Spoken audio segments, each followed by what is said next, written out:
Como vocês já devem saber, o Deco acabou perdendo aqui os seus 2 braços, porém tem algumas maneiras dele acabar recuperando e eu vou explicar isso pra vocês. Fora isso, o Shigaraki ele foi completamente destruído pelo All For One e ele no fim das contas vai acabar virando um herói. Mas calma que eu já vou explicar todas essas coisas baseado aqui nesse novo capítulo que lançou de Boku no Hero 419. Obviamente eu vou explicar toda essa história aqui pra vocês e também, pra quem não tá entendendo nada, eu também vou explicar aqui como é que o Deco acabou perdendo aqui os seus braços. Então, obviamente, antes de continuar, eu vou pedir pra vocês deixarem um like e se inscrever que não é inscrito no canal, que é bastante importante. E também vou pedir pra vocês comentarem alguma coisa aí embaixo a respeito desse capítulo ou qualquer outra coisa pra dar aquele engajamento no vídeo. Então aqui vamos explicar pra começar aqui como é que o Midori acabou perdendo os 2 braços. Como assim? Não faz o menor sentido. E pior, além do mais, como é que ele perdeu aqui o One for All? Então, resumindo aqui a situação, no momento da luta aqui do Midori contra o Shigaraki, ele acaba entrando aqui no estado mental do próprio Tomura, onde o Deco ele foi capaz aqui de enxergar o núcleo do Tomura Shigaraki, que nada mais é do que a maior fraqueza do Shigaraki, ou seja, o seu maior trauma. Só que também é descoberto aqui pelo próprio Deco que os danos causados dentro desse estado mental são dissipados ao estado físico dele, ou seja, ele é atingido fisicamente. Então nesse momento aqui em que o Tomura tá chorando e simplesmente pedindo ajuda, o Deco tenta ajudar ele, segurando as mãos, enquanto conversa com ele, mas basicamente, devido aqui à individualidade do Shigaraki,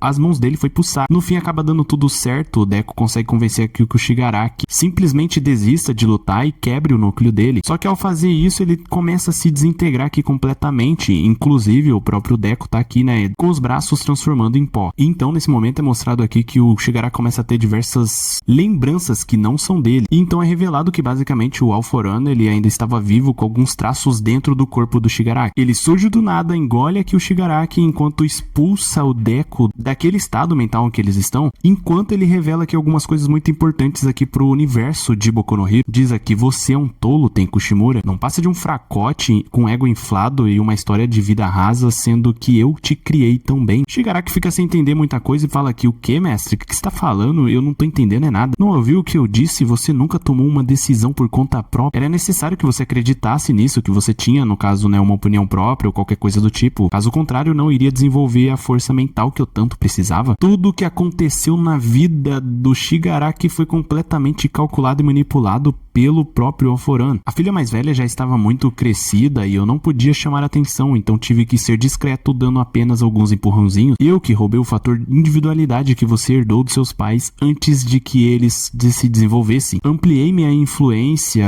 coloquei um sonho na sua cabeça, mostrando aqui ele hipnotizando os amiguinhos aqui do Tomura quando ele era criança, e simplesmente esperei o momento chegar, mostrando aquele cara que ajuda ele, nada mais é do que o próprio All For One. Enquanto isso, o doutor clonou uma individualidade que estava sob seus cuidados, mas sem o efeito reverso, e essa cópia maligna e puramente destrutiva foi dada a você, ou seja, a individualidade dele que ele não conseguia controlar e ficava se coçando, e todo o resto que aconteceu na vida dele foi por conta de uma individualidade que ele não herdou, e sim que foi dada a ele. A tragédia, a negação, os desafios, a aceitação foi tudo proporcionado por mim. Eu sou a fonte de tudo. Você disse que seu coração nunca seria corrompido? Hilário, enquanto simplesmente explode o Shigaraki e, como eu disse anteriormente, expulsa o Deco daquele estado mental. Porém, quando eles voltam aqui pro estado físico, é mostrado que o All For One dominou por completo aqui o corpo do Shigaraki. Inclusive ele fala que meu plano de médio prazo falhou, enquanto ele simplesmente grita aqui de fundo. Ele fala que requisitos dele, sério isso? E tapa a própria boca pra deixar ele bem calado. Enquanto isso ele assume, os danos psicológicos se refletiram no corpo físico e o decaimento sumiu, ou seja, a individualidade do Shigaraki não pode ser mais utilizada. E já deixando aqui uma pista pra gente que, bom, os danos psicológicos do Shigaraki se refletem no estado físico, e o Shigaraki estando vivo dentro do corpo dele, ou seja, por mais que o All For One aqui tá no controle e ainda tem resquícios do próprio Tomura, ele pode fazer alguma coisa ali dentro pra tentar atrapalhar por completo o All For One. Mas enfim, ele se levanta, olha pra frente e tá lá o Deco, todo caído, quebrado. Diz aqui: infelizmente terei que prosseguir para o meu plano final, dominar o mundo. Enquanto isso é mostrado que o Midoriya não pode fazer muitas coisas, já que ele tá com os 2 braços completamente destruídos. Já deixando claro aqui pra vocês que basicamente o Deco nem sequer possui aqui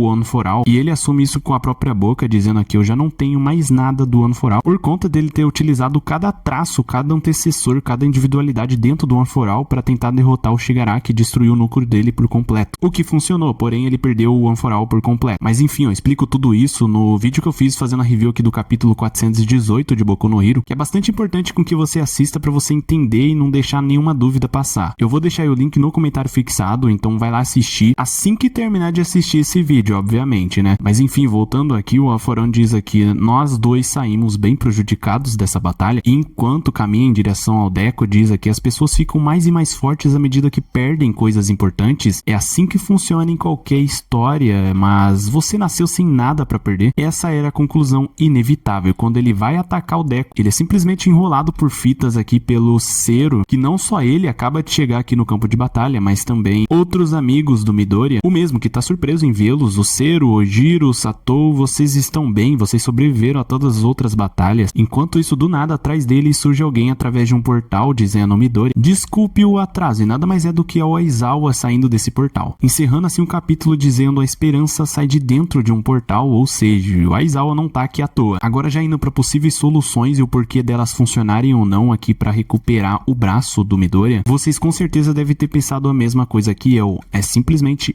a Eri pode ajudar ele. Então vou te explicar da possibilidade de que sim e que não, e que basicamente a maior probabilidade é que ela não consiga ajudar o Midoriya. Já explicando, a Eri sim é capaz de recuperar danos físicos no corpo de alguém, assim como ela fez aqui no caso do Aizawa. Porém, claramente isso demanda muita energia dela, e no caso aqui, antes do Deco finalizar o Shigaraki, basicamente a Eri estava tentando chegar nesse campo de batalha para poder ajudar ele. Porém, o Ectoplasma simplesmente aqui barra ela e fala que espera. Não tem como ela chegar lá ilesa. Fora isso, ela ainda não armazenou energia o suficiente, então mesmo que ela conseguisse chegar até ele, não serviria de nada. Ele ainda ressalta, isso ficou bem claro naquela vez com o Eraserhead. Ou seja, resumindo aqui, a probabilidade da Eri conseguir ajudar o Midoriya são bem baixas, a não ser que ela tenha aqui um despertar ao ver o Midoriya naquele estado e comece a emanar energia e tudo mais, o suficiente não só para recuperar os danos físicos do Midoriya, mas também os dois braços por completo. Bom, eu acredito que isso não vai acontecer. Quer dizer, tem possibilidades, mas são bem baixas. O que é mais provável de acontecer é simplesmente o Aizawa, que saiu do portal, pegar aqui o Midoriya, levar ele através do portal para tomar aqui uns primeiros socorros, já que basicamente ele tá, bom, sangrando pra caramba. Bom, mas tudo isso é completamente diferente pro One for All. No caso, a Eri, ela demandaria bem menos energia o suficiente aqui para voltar com o One for All por completo pro Midoriya, assim como ela fez com o Mirio, recuperando a individualidade dele por completo. Mas enfim, comentem aí embaixo o que vocês acharam desse último capítulo de Boku no Hero, inclusive como é que carambas o Deco vai recuperar os braços dele, já que as possibilidades não estão apontando para isso. Como eu disse anteriormente, diferentemente aqui do One for All, que muito provavelmente ele vai conseguir recuperar. E o que eu realmente acho é que ele vai ter que utilizar próteses, assim como a Mirko e o próprio Aizawa, no caso, uma prótese na perna direita dele. Mas por fim é isso, deixa o like, se inscreve no canal que não é inscrito e comenta aí embaixo o que vocês têm achado. Até porque é muito importante aí pra engajar o vídeo. Inclusive, já mostrando aqui o Shigaraki, comenta aí se vocês acham que por acaso o Shigaraki vai acabar sobrevivendo ou pelo menos atrapalhando o Alforão. Até porque se ele for derrotado por completo, os dois vão de base juntos. Já apontando aqui que basicamente, por mais que a história tá indo pro rumo final já da obra aqui, né, de Boku no Hero, tem muita coisa ainda a ser explicada e também muita coisa pra acontecer. E sempre aí que lançar um novo capítulo de Boku no Hero ou qualquer tipo de informação, eu vou estar trazendo aqui pra vocês. Além do mais, é isso e falou!